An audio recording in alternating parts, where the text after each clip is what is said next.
Welcome to episode 55 of 100 Songs. Today we're talking about Faith No More and the song King for a Day off of King for a Day, Fool for a Lifetime. Came out in 1995. King for a Day, obviously the title track, and one of my favorite songs on this record. I love this record, and I think the my favorite over the years has probably changed, and I would say that's true with several of their records. This is one of my favorite bands over the years. They haven't been active really lately, and there were many years where they weren't releasing albums. But in the 90s, this was right up there in my top. And they had an incredible string of releases and albums. And this is one of my favorite albums, too. I would say it's between this and Angel Dust for me as being my two favorite. That also probably changes over the years. Sometimes I think I like Angel Dust more, and other times I like this one more. But I picked this song because it was just one of my favorites, like I said, and I could have picked a bunch of other songs, really. But I went with King for a Day. Not really sure what this song is about. So I did a little bit of research, not a lot. I didn't burn a lot of calories on this, but I did peek into it a little bit. Heard a couple of explanations that I thought were decent. One was about someone working to try to move forward, socially, politically, or financially, and then being fake and foolish in the process. And then another is sort of being too insecure to stand out. There's probably a bunch more, and I probably have it totally wrong, or somebody has it totally wrong. But anyway, that notwithstanding, this is one that marks the one of the lineup changes that the band went through right before this, between Angel Dust and this record. But let's start at the beginning. Faith No More was formed in 1979 in San Francisco, California. I don't think a lot of people realize, I didn't realize until I was researching them for this very video, I didn't realize they had started that early. I knew they were sort of a mid-late 80s or early even 80s band at the most, but to dip back into even the late 70s surprised me quite a bit. One of the other things I thought was interesting is very, very early on, Courtney Love was one of their singers for a while, which is pretty interesting. So I don't know if any of that is ever recorded and is sitting on a recording somewhere or what. But I thought that was interesting. That was not something that I knew. Their first official vocalist, though, was Chuck Mosley. He did 2 records with them, and the first of which came out, I think they started releasing albums in 1985. And Chuck Mosley did the We Care a Lot album, and then Introduce Yourself as the first 2 records. And then in 1988, Chuck Mosley left the band and enter Mike Patton, which really fundamentally changed the band. Mike Patton was from the Bay Area, specifically Eureka, California, I believe. I saw that. I don't know if that's true either. But either way, they said he's from the Bay Area, whatever. The Real Thing was his debut album with the band, and they became very popular after The Real Thing. So pretty much went from being relatively unknown, I would say, to being very popular by the time The Real Thing had been out a bit. They've got, I want to say the song Epic had a video that made its run on MTV that got tons of attention. And then there may have been songs before that one that were singles that appeared on MTV, but I think Epic was the one that got a lot of attention. It was a different song too. It had this. It's not rap at all. I wouldn't say at all, but it had a different fusion of rock and I don't know, hip hoppy maybe thing going for it. I don't know what to call it. People get all bent out of shape when you try to describe stuff like that. But Chuck Mosley, when Chuck Mosley was head of the band, or the singer of the band, there was quite a bit more funk, hip hop,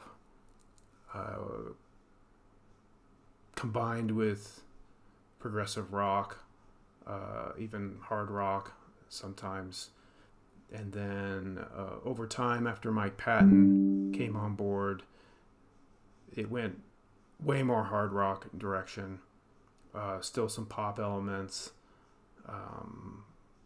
Actually, a big variety of genres, I think, appear over the years with Faith No More in general. But the sound did change quite a bit with Mike Patton. He does a lot of really brilliant genre jumping with his vocal style. He can be very soulful. He can be straight up pop music. I think we hear that the most in The Real Thing. He can pure anger. He's got these really, really classic freakouts too, that I think make people kind of get their attention, and a lot of people don't really like that are mainstream music lovers. Don't really like some of that kind of wild stuff. He does that a lot, and that kind of thing a lot in his other bands. But there's plenty of that, including on this album.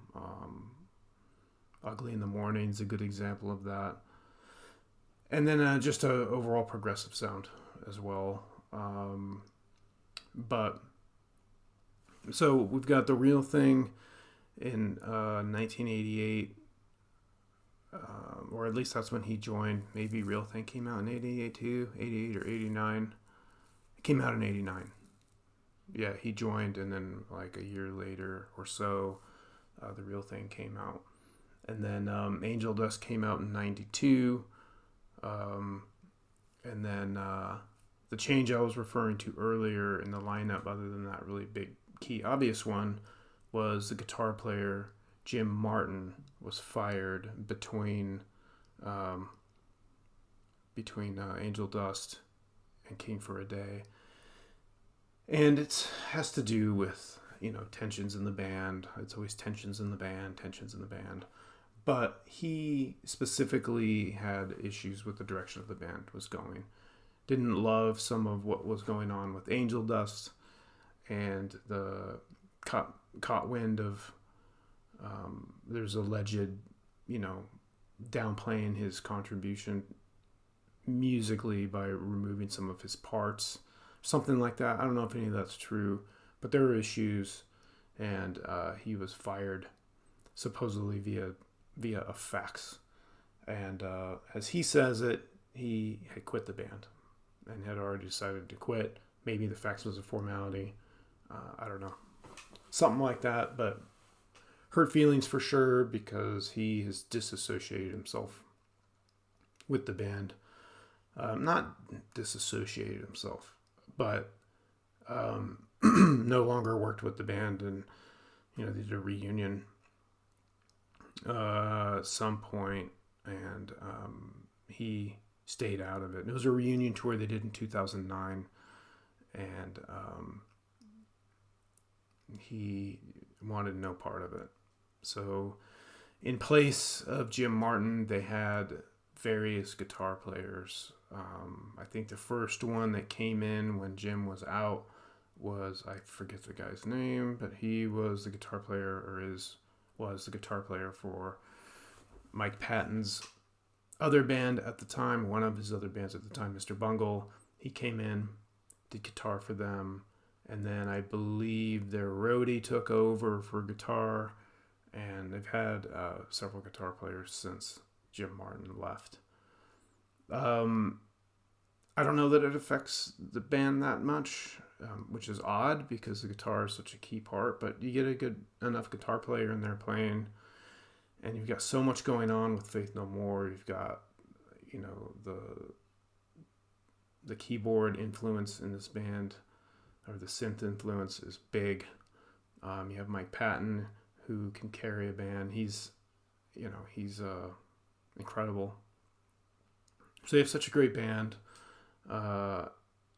Maybe having guitar players switch out a lot isn't super noticeable. I don't know. I noticed, of course, because Jim Martin does have his own sound. He does have a unique sound that I like a lot. So I do see that changing quite a bit for the band. Does it wreck them as a band?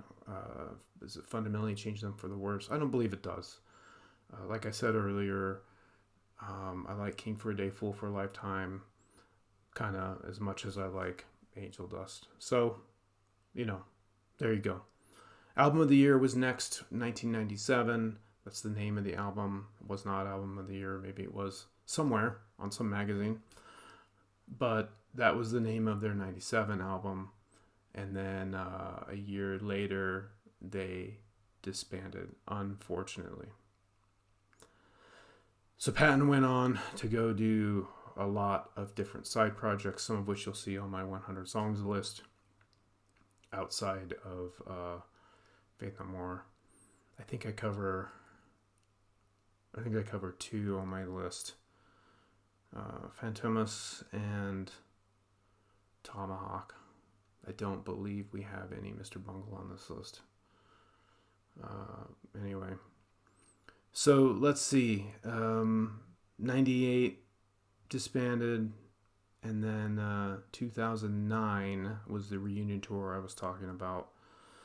And then they recorded new material for Soul Invictus in 2015. And gosh, that was almost 10 years ago already. And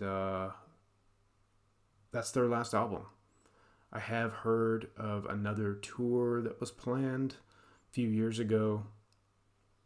Not a few years ago now, 2019, 2020, something like that. I do know the pandemic affected their touring plans, and a bunch of things got canceled. I also read that some of the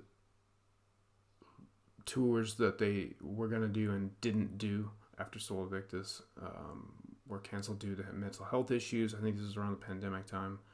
I'm not sure, but we haven't seen Faith No More for a little bit, and we haven't had any a new album since 2015, so it's almost 10 years now, 9 years, which is crazy. And then before Soul Invictus, there was a big gap. So, but if they tour, I think they'll tour again probably. If they toured, they would have no trouble filling the house. They're a great band. Very, very great to see live too. So, on that note, I dug through my old concert tickets. I like to do this because I like to try to remember, my experiences seeing them live. I discovered Faith No More purely due to a tour, a concert. They opened for Metallica a long time ago. I have those tickets. I want to show those first. So I was a big Metallica fan back in the day, and I saw them a lot around Justice for All time, mostly. I know I've seen them other than that tour, but I saw them for Justice for All, and let's see, I've got Cal Expo and Concord, so these are both the shows specifically that Faith No More opened for, right there. So you can see September 14th, September 16th. So 1989. I just graduated from high school. Yeah, a few months earlier than this. So I was starting junior college, I think. Well, I don't think I was. And this band opened, Faith No More, and they did a lot of Real Thing album, and then they did 2 or 3 songs off their other albums, and I was pretty blown away by them. Of course I was there to see Metallica, which was awesome, but I immediately, after these shows, went out and got The Real Thing and listened to them over and over and over and over again. And then I went back in the catalog, and it took me a little longer for We Care a Lot and Introduce Yourself to grow on me, but it did, and now I appreciate those an awful lot too. Those are really good records, just different. And I remember getting in a debate with these guys I worked with at the video store, which I don't really have video stores anymore, but I worked in a video store for like a year, and these guys were all into rock music, and we were all going to Metallica another time, I think, or I don't remember exactly, but I think there was a debate about Faith No More with Mike Patton versus Faith No More Chuck Mosley, and for some reason I remember we discussed this forever in the video store. After that, was a big fan, of course, and then I went and saw Faith No More on their own tour. Gosh, I can't really see this very well, but this is one of my all-time favorite concerts I've ever been to, right here. Faith No More at the Stone in San Francisco, very, very small venue. This is less than a year later after this concert, the Metallica shows. April 9th, 1990. Stone was a great venue in San Francisco that had lots of great rock music, and unfortunately it's not there. I don't know what it is now. I don't remember. But this show was fantastic, and Primus played with them. And I honestly don't remember who was opening for who, but I went to see Faith No More. And Primus, I think Primus was the main band. I went to see Faith No More and stuck around for Primus, something like that. I'm not really sure. I should look that up. But Primus blew me away in that show. And I became a big Primus fan after I left that night there, and seen them a bunch of times since. So seeing those two together in a very, very small venue, that blew me away. It was so good. It was incredible. So after that, fast forward to 95, and then again in 97, both in the Warfield in San Francisco. These are my 2 tickets for that. I don't know, I love looking at these. So 95 and 97. So one of these was for King for a Day tour, and then one was for Album of the Year. They were touring for Album of the Year, I'm pretty sure. And in my mind, I get the two mixed up, but both of those were in the Warfield. So seen Faith No More a bunch of times, and loved it every single time, and hope they tour again, because I would 100% go see them again. It's very cool. Let's see. One of the things, I had a side note on here, I'll just slot in here.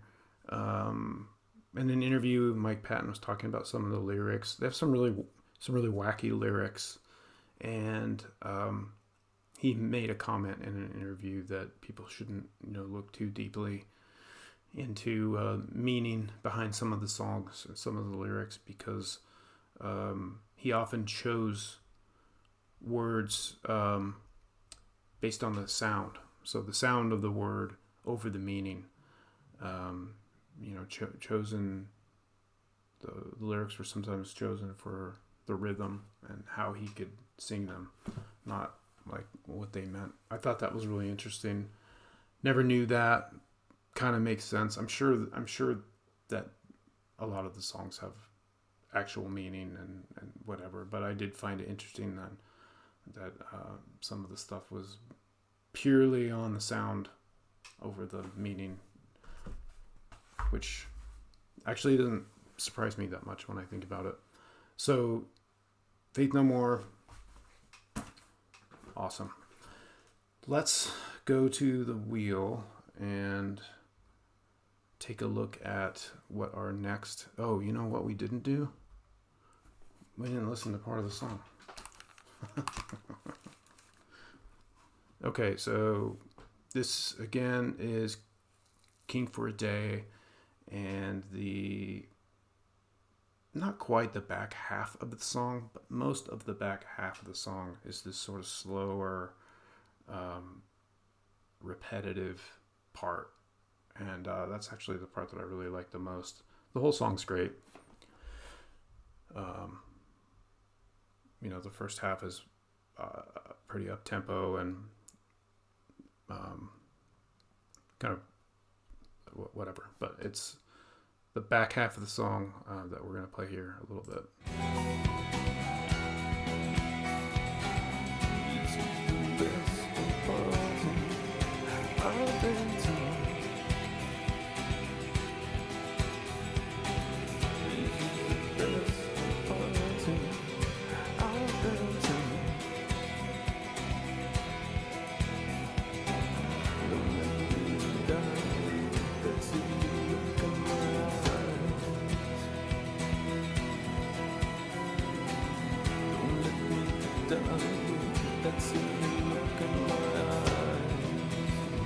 Combination of the guitar and the keyboard add a lot of emotion to this part.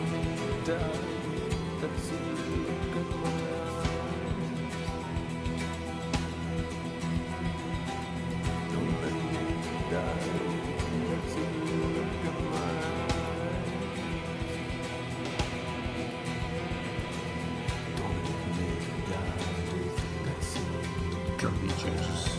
Yes.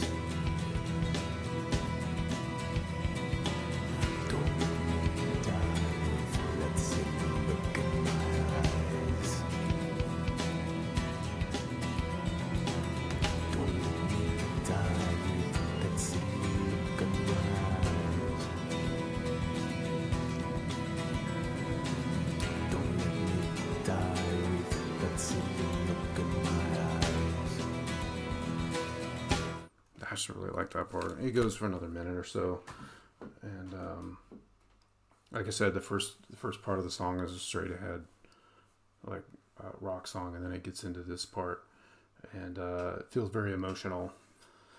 Feels really heavy for some reason, and it's just great stuff. Okay, now we can go to the wheel and.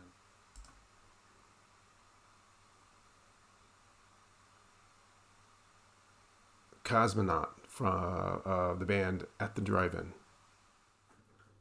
All right, so we will talk about At the Drive-In next time, and have a good one.